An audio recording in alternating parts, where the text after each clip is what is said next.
देवराज news, जनतेचा आवाज जनतेसाठी। देवराज न्यूजला सबस्क्राईब करा आणि बेल आयकॉनवर क्लिक करा। राष्ट्रवादी काँग्रेस पार्टीचे राष्ट्रीय अध्यक्ष तथा राज्याचे उपमुख्यमंत्री अजितदादा पवार यांच्या अस्थि कलशाचे आज नाशिक येथे पवित्र रामकुंडावर विधिवत विसर्जन करण्यात आले। सकाळपासूनच परिसरात शोकाकुल व भावनिक वातावरण होते।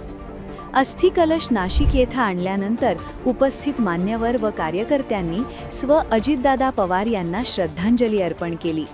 त्यानंतर धार्मिक विधी व पूजन करून अस्थींचे विसर्जन करण्यात आले। यावेळी उपस्थितांच्या डोळ्यात अश्रू तर मनात आठवणींचा सागर दाटून आला होता।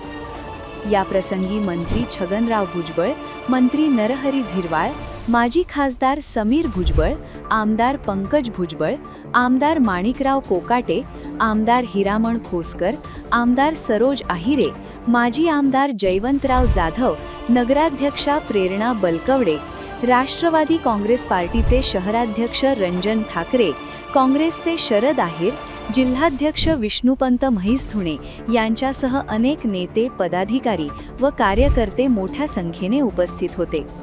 याशिवाय आनंद सोनवणे, सीमंतिनी कोकाटे, समाधान जेजूरकर, शंकर मोकळ,